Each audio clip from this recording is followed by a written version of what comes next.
Hello guys, कैसे आप सब लोग। आई थिंक आप सब लोग बहुत अच्छे होंगे, बहुत अच्छे से अपनी लाइफ को एंजॉय कर रहे होंगे। तो चलिए आज फिर से हम एक नए टॉपिक पे बात करेंगे। तो आज का जो टॉपिक रहेगा कोई नया तो नहीं है। आज का टॉपिक हमारा वही रहेगा जो आज का दिन है। आज दिवाली का दिन है, तो दिवाली के दिन ऑब्वियसली हम भगवान श्री राम के जीवन से रिलेटेड ही आज बात करेंगे। तो आज चलिए वीडियो को स्टार्ट करते हैं। जैसे कि आपको पता ही है कि आज के दिन भगवान श्री राम और सीता माता अपने घर भगवान श्री राम और माता सीता आज के दिन अपने घर वापस लौटे थे। तो आज के दिन जैसे कि सबको पता ही है, आपको भी पता है और हम सबको भी पता है कि आज का दिन भगवान श्री राम और माता सीता की याद में मनाया जाता है। आज के दिन वो वापस अपने घर अयोध्या लौटे थे, तो उनके वापस घर लौटने की खुशी में ये दिन मनाया जाता है। अगर भगवान श्री राम की बात करें तो उनके जीवन से हम जितना सीख सकते हैं उतना ज़्यादा कम है। हम बहुत ज़्यादा भी अगर हम सीखें उनकी लाइफ से भी तो भी हमारे लिए कम ही है, क्योंकि वो उनके जैसा पितृभक्त आज तक इस दुनिया में कोई नहीं हुआ जिसने अपने पिता के आन बान और शान के लिए अपने जीवन तक को त्याग दिया। और माता सीता की भी हम बात करते हैं तो माता सीता ने भी कितने सारे कष्ट उठाए सिर्फ अपने पति का साथ देने के लिए। अगर हम उनके दिए हुए आदर्शों पर चलते हैं तो फिर हमारी लाइफ बहुत ही ज़्यादा अच्छी हो जाती है। अगर तो इस दुनिया के अगर हम हमारे देश के अगर हमारे देश के 25% लोग भी अगर उनके दिए हुए रास्ते पर चलते हैं तो फिर हमारा इंडिया बहुत ज़्यादा अच्छा बन जाएगा, काफ़ी हद तक अच्छा बन जाएगा। और बहुत सारे जो भी आगे लोग हैं, जो भी आगे हमारी पीढ़ी आने वाली है, हमारे जो बच्चे हैं आगे, अगर उनको भी थोड़ा सा हम सिखाएँ उनके जीवन से रिलेटेड तो फिर हमारा जीवन बहुत ज़्यादा अच्छा हो जाता है। ठीक है, तो उनके जीवन से मतलब कितना कुछ सीखने को मिलता है। और आजकल की दुनिया देखो, आजकल की दुनिया कैसी हो गई है कि मतलब आजकल ना कोई रिश्ते नातों की कोई कदर है, ना कोई हमारे इंसानों की कोई कदर है, किसी की कोई कदर नहीं है। यहाँ भाई तो उनके तो भाई इतने ज़्यादा ऐसे थे कि मतलब उन्होंने उनके जो भाई थे वह मतलब भरत, तो उन्होंने कितना ज़्यादा स्ट्रगल किया। वो भी अपने भाई की भक्ति में लीन हो गए थे कि मतलब उनकी चरण पादुका को अपने सिर पे उठा कर ले गए थे और ये सब जीवन वो व्यतीत कर रहे थे। और राजमहल में रहकर सारे कार्य करके भी वहाँ पे वनवासों जैसा जीवन व्यतीत कर रहे थे। इस तरह के भाई आजकल बहुत मतलब देखने को नहीं मिलते हैं। बहुत ज़्यादा कम परिवार ऐसे होंगे जहाँ पे उनके भाई से प्यार करता होगा। लेकिन आजकल देखो तो ज़मीन जायदाद या फिर औरत के पीछे भाई में कितना ज़्यादा झगड़ा हो जाता है, बहुत ज़्यादा झगड़ा हो जाता है। कई जगह तो इतने बुरे हाल है कि मतलब भाई अपने भाई को काटने लगता है।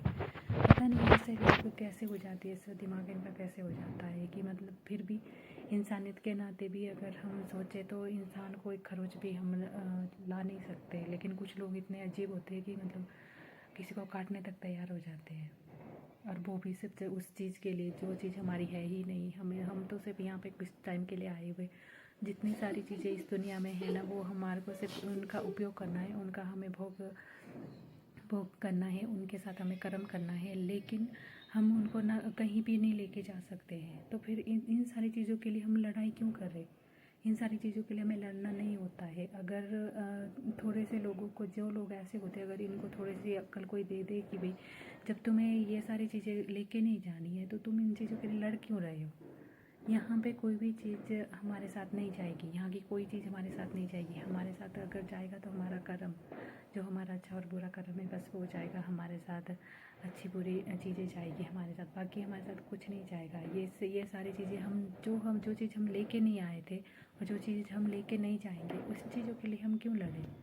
और ऐसी बहुत सारी चीज़ें होती हैं, बहुत ज़्यादा। हम तो मतलब इन सारी चीज़ों से मुझे तो बिल्कुल भी मोह नहीं है। और मेरे को लगता है कि सबको ऐसे होना चाहिए कि हम बस, हमारा ये है कि जीवन यापन अच्छे से हो जाना चाहिए, बस इतना सोचना चाहिए हमें।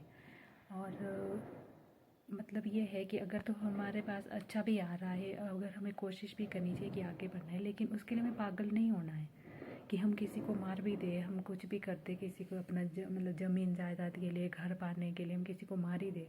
मतलब इतने ज़्यादा पागल नहीं होना चाहिए, इतने ज़्यादा सेंस सब में होनी चाहिए कि ये सारी चीज़ें इतनी ज़्यादा इम्पोर्टेंट नहीं है कि किसी की जान से भी ज़्यादा कीमती हो। इंसान दोबारा से नहीं आ सकता यहाँ पे, लेकिन ये सारी चीज़ें हम दोबारा से भी बना सकते हैं अगर हम एक बार इन चीज़ों को खो दें, 2 बारी खो दें, 3 बारी खो दें, लेकिन फिर भी हम इन चीज़ों को दोबारा से पा सकते हैं। ठीक है। भगवान श्री राम कितने ज़्यादा अच्छे इंसान थे कि उन्होंने, जिन माता ने उनको वनवास भेजा था उनसे भी वो उतना ही प्यार करते थे और उनको अपनी माँ से भी ऊपर रखते थे। और लक्ष्मण को देखा था कि वो तो कितने ज़्यादा गुस्से वाले थे, वो तो भरत के साथ भी युद्ध करने वाले थे, लेकिन उनको पता था कि उनका भाई ऐसा नहीं है, उनको अपने भाई पे बहुत भरोसा था। उन्होंने इसीलिए लक्ष्मण से कहा कि पहले देखो, पहले हमें कई बार ना आँखों देखी चीज़ें भी गलत होती है, क्योंकि हम लोग जो देखना चाहते हैं हम वही देखते हैं, लेकिन जो असलियत होती है वो हम नहीं देखना चाहते हैं।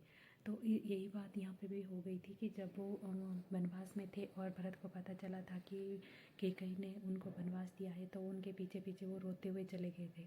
तो फिर वहाँ पे क्या हुआ कि लक्ष्मण ने उनको आते हुए देख लिया था कि भरत आ गया है रथ पे, और उनको गुस्सा था इस बात का कि भाई भैया को राज्य नहीं मिला। उनको लग रहा था कि भरत उन्हीं के साथ है, अपनी माँ के साथ ही है, और वो हमारे साथ युद्ध करने के लिए आ रहा है, वो अब हमें यहाँ भी नहीं रहने देगा।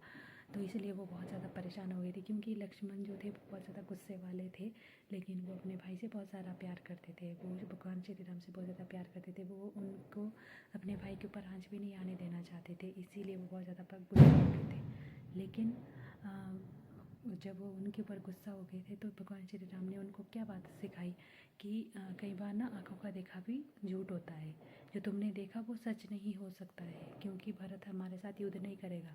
और लेकिन अगर तुम्हें फिर भी धनुष बाण उठाना है तो तुम उठा सकते हो, लेकिन मुझे नहीं उठाना है, क्योंकि लक्ष्मण ने कहा था कि भैया भरत हमारे साथ युद्ध करने के लिए आ रहा है और आप धनुष बाण तैयार रखो, और वो हमें यहाँ पे नहीं रहने देना चाहता है। तो वो जैसे ही भरत वहाँ पे आए, तो जब वो थोड़ा दूर से ही वो रथ से उतर गए थे और वहाँ से वो पैदल चल के गए उनके पास।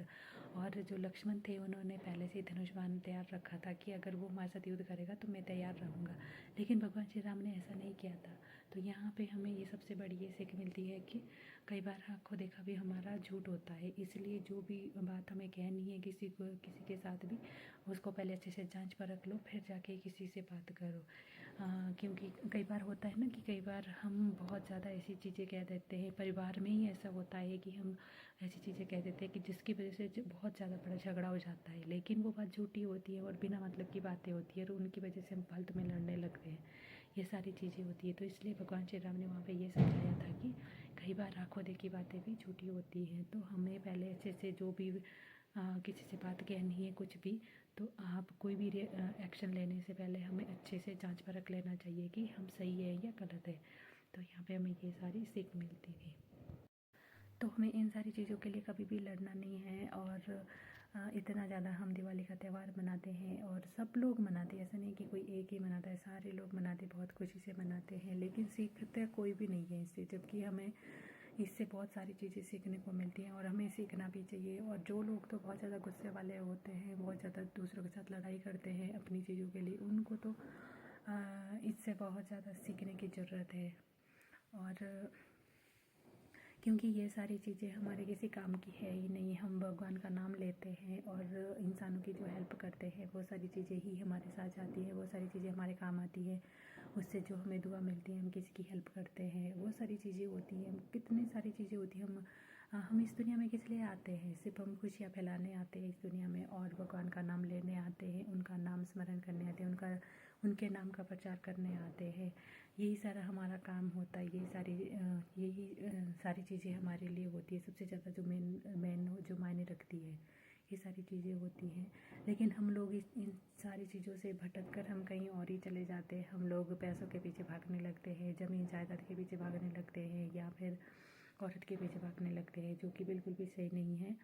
हमारे को जो भी हमने इस दुनिया में आके, हमें ऐसा नहीं है कि हमें कर्म नहीं करना, या हमें आगे नहीं बढ़ना, या आगे बढ़ने की सोच नहीं रखनी है, वो तो हमें रखनी है, लेकिन उसमें ध्यान ये रखना है कि हम किसी का गलत ना करें, किसी के भी साथ हम हित ना करें, किसी का बुरा ना सोचे, और किसी के साथ झगड़ा ना करें। ये इतना ज़्यादा इन चीज़ों के लिए पागल नहीं होना है कि हम किसी का गला भी काटने को तैयार हो जाए।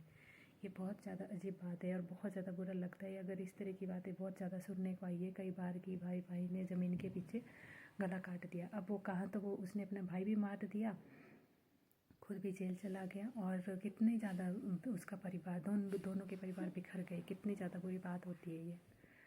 ऐसे ऐसे लोग होते हैं, अगर वो लोग इन त्योहारों से कुछ सीखे, उनको थोड़ी सी अक्ल आ जाए तो कितनी ज़्यादा अच्छी बात होती है। लेकिन हम क्या कर सकते हैं। लेकिन ऐसा नहीं है कि सारे लोग ऐसे हैं, बहुत सारे लोग बहुत अच्छे हैं, बहुत ज़्यादा संस्कारी है, बहुत ज़्यादा चीज़ों को मानते हैं, भगवान के पे भी भरोसा करते हैं।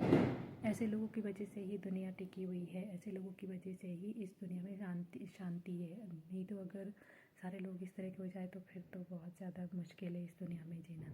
लेकिन जो लोग अच्छे हैं उनको अच्छा रहना है हमेशा, और दूसरों को भी अच्छा बनाने की कोशिश करनी है जितना भी हो सकता है। अगर हमारे पास कोई भी चीज़ ऐसी है जो हम लोगों को बता सकते हैं तो हमें उसमें हिचकिचाना नहीं चाहिए। हमें लोगों को उन चीज़ों के बारे में बताना चाहिए जितना हमसे हो सकता है। किसी को मानना या नहीं मानना उसकी अपनी बात है, लेकिन हमारा कर्म है कि हमें जो हमारे पास है हम उसको दूसरों को दे, सामने वाले को दे, ताकि उसको भी उस चीज़ से कुछ सीखने को मिले, वो भी अपनी लाइफ को थोड़ा सा सुधार सके। लेकिन अगर कोई इन चीज़ों को नहीं लेना चाहता है तो फिर वो हमारी गलती नहीं है। हमें सिर्फ अपना कर्म करना है कि जितना हमसे हो सकता है हमें दूसरों की भी हेल्प करनी है, दूसरों को सही रास्ते पर लाने की कोशिश करनी है। ये सारी चीज़ें होती हैं, ये सारी चीज़ें हमारे को सीखने को मिलती हैं भगवान श्री राम के जीवन से। और उनकी बात तो हम क्या ही करें, उनकी बात तो जितनी ज़्यादा करें उतनी ही कम लगती है। लेकिन सब लोग जानते हैं इन सारी चीज़ों को सब लोग जानते हैं, सबको पता होता है हर एक चीज़ के बारे में। लेकिन कई बार हम इन सारी चीज़ों को इग्नोर कर देते हैं। हम इन सारी चीज़ों को ऐसे मान लेते हैं कि ये सब चीज़ें मायने नहीं रखती, लेकिन ये सारी चीज़ें मायने रखती हैं, सबके जीवन में रखती हैं।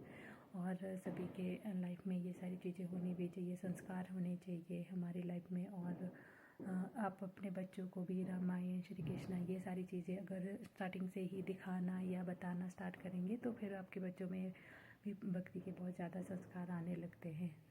ठीक है, तो आज की वीडियो में मैं सिर्फ इतना ही कहूँगी। कल फिर से हम एक नए टॉपिक पे बात करेंगे। अगर आपको मेरी वीडियो थोड़ी भी अच्छी लगी तो प्लीज़ लाइक कर देना, शेयर कर देना और कमेंट भी कर देना, और मेरे चैनल को सब्सक्राइब भी कर देना।